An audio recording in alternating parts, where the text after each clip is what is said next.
Assalamualaikum warahmatullahi wabarakatuh. Yang terhormat dosen pengampun mata kuliah Ilmu Penyakit Dalam. Di sini kami dari kelompok 4 akan memaparkan hasil diskusi kami tentang sistem kardiovaskular. Materi yang pertama akan saya sampaikan terlebih dahulu. Pengertian kardiovaskular. Sistem kardiovaskular adalah kumpulan organ yang bekerja sama untuk melakukan fungsi transportasi dalam tubuh manusia. Sistem ini bertanggung jawab untuk mentransportasikan darah yang mengandung nutrisi, bahan sisa metabolisme, hormon, zat kekebalan tubuh, dan zat lain ke seluruh tubuh. Komponen sistem kardiovaskular terbagi menjadi 3. Yang pertama, sistem kardiovaskular terdiri atas organ jantung dan pembuluh darah. Kedua, sistem ini bertanggung jawab untuk transportasikan darah dan zat yang dikandungnya ke seluruh bagian tubuh manusia. Dan yang ketiga, sistem kardiovaskular merupakan sistem tertutup, artinya darah yang ditransportasikan akan berada di dalam jantung dan pembuluh darah, tidak dialirkan ke seluruh darah. Anatomi sistem kardiovaskular. Jantung terletak di rongga dada atau toraks dan cenderung terletak di sisi kiri. Pada kelainan dextrokardia jantung, susu terletak di sisi sebelah kanan. Jantung dikelilingi oleh pembuluh darah besar dan organ paru, dan timus di bagian depannya. Jantung terdiri dari 4 ruang jantung, yaitu atrium kanan, atrium kiri, ventrikel, dan ventrikel kiri. Dinding jantung. Yang pertama perikardium, kedua miokardium, dan terakhir endokardium. Sifat-sifat jantung. Yang pertama ada rhythmicity, yang kedua conductivity, yang ketiga excitability, yang keempat inotropic. Cara kerja jantung. Serambi kanan menerima darah dengan kadar oksigen rendah dari seluruh tubuh melalui vena cava, kemudian memompanya ke bilik kanan. Darah dari bilik kanan dipompa keluar jantung menuju ke paru-paru untuk pertukaran karbon dioksida dengan oksigen. Sistem kardiovaskuler memiliki fungsi mengalirkan darah ke seluruh tubuh saat ada gangguan maupun penyumbatan di kedua bagian tersebut. Sirkulasi darah di tubuh dapat terganggu dan bisa menyebabkan timbulnya berbagai penyakit kardiovaskuler. Perubahan sistem kardiovaskuler pada kehamilan. Wanita normal yang mengalami kehamilan akan mengalami perubahan fisiologik dan anatomik pada berbagai sistem organ yang berhubungan dengan kehamilan akibat terjadi perubahan hormonal di dalam tubuhnya. Perubahan ini terjadi akibat kebutuhan metabolik yang disebabkan kebutuhan janin, plasenta, dan rahim. Perubahan yang sistem kardiovaskuler pada kehamilan. 1. Curah jantung. Cardiac output. Peningkatan curah jantung pada kehamilan terjadi antara 35 hingga 50% dari rata-rata 5 liter per menit sebelum kehamilan menjadi sekitar 7 liter per menit pada minggu ke-20. Kemudian perubahan yang terjadi sesudah itu tidak begitu drastis. Peningkatan curah jantung terjadi akibat peningkatan isi sekuncup jumlah darah yang dipompakan oleh jantung dengan 1 kali denyut dan frekuensi jantung. 2. Sirkulasi darah. Perubahan yang terjadi pada sistem sirkulasi darah dipengaruhi oleh beberapa faktor, yaitu A. Meningkatnya kebutuhan sirkulasi darah sehingga dapat memenuhi kebutuhan perkembangan dan pertumbuhan janin dan rahim. B. Terjadi hubungan langsung antara arteri dan vena pada sirkulasi retroplasenter dan pengaruh meningkatnya hormon estrogen dan progesteron. Kehamilan mengakibatkan peningkatan aliran darah ke berbagai organ seperti otak, ginjal, dan arteri koroner.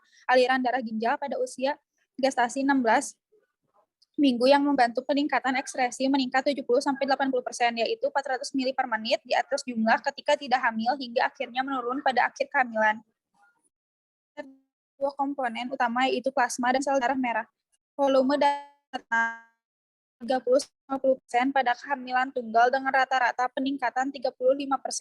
Beberapa ibu hamil mungkin hanya terjadi peningkatan sedang pada ekspansi volume.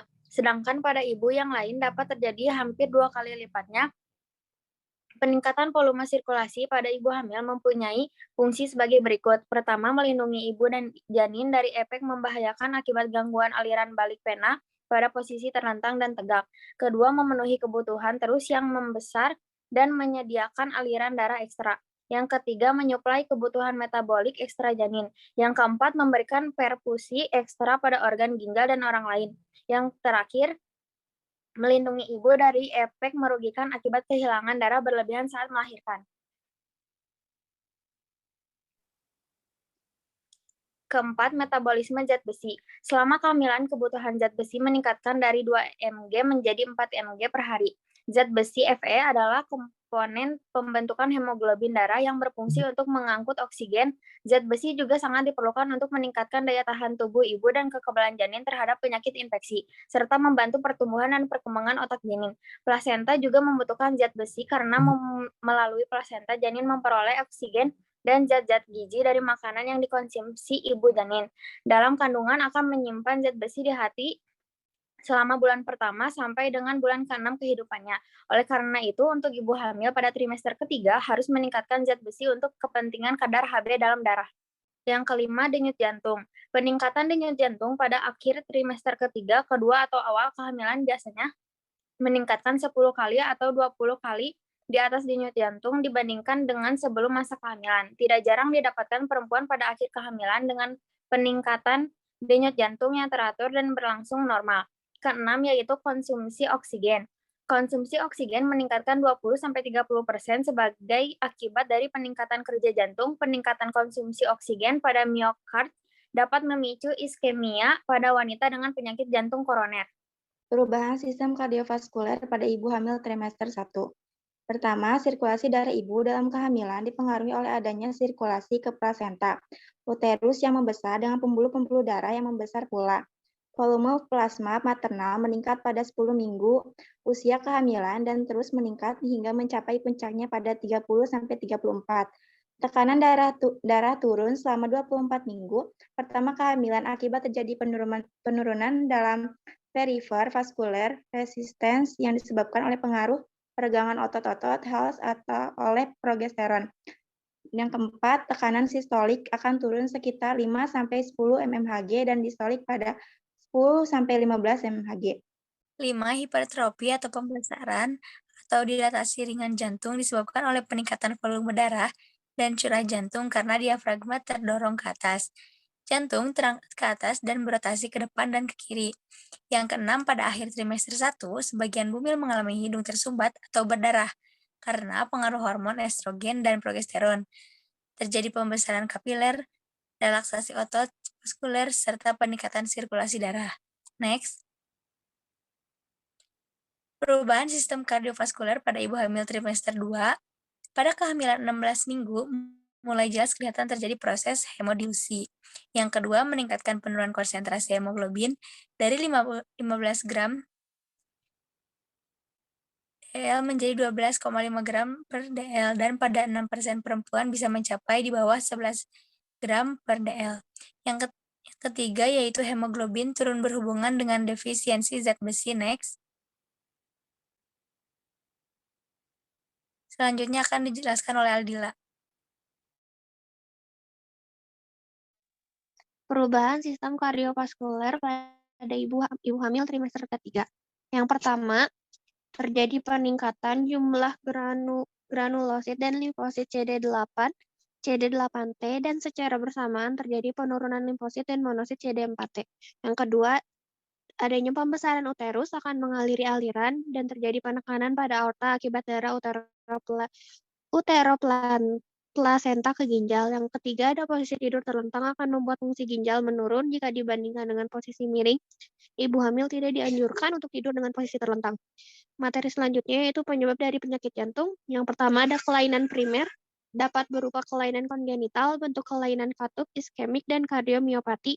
Jadi kelainan primer ini sendiri lebih disebabkan karena kelainan pada fisiologi jantung. Yang kedua ada kelainan sekunder berupa penyakit lain seperti hipertensi, anemia berat, hipervolemia, perbesaran rahim, dan lainnya. Untuk kelainan sekunder ini sendiri lebih disebabkan oleh penyakit-penyakit lain. Selanjutnya akan dijelaskan oleh Arti. Efek penyakit jantung pada ibu hamil dan kehamilan. Penyakit jantung selama kehamilan dapat menimbulkan perburukan gejala dari ibu. Hal ini dapat terlihat dari peningkatan aritmia dan CHF yang membutuhkan peningkatan terapi obat kardiovaskuler selama kehamilan juga perlu rawat inap menurut Hamed 2001. Jika ibu terdeteksi memiliki gangguan atau penyakit jantung, maka beberapa lembaga kesehatan menyarankan untuk menghentikan kehamilan. Beberapa penelitian menyatakan jika beberapa janin dengan ibu yang menderita penyakit jantung akan meninggal. Saat ibu melakukan tindakan operasi BIPES, ini juga bisa disebabkan oleh operasi jantung darurat, usia kehamilan yang belum cukup umur. Baik, cukup sekian dari kelompok kami. Mohon maaf bila ada kesalahan. Wassalamualaikum warahmatullahi wabarakatuh.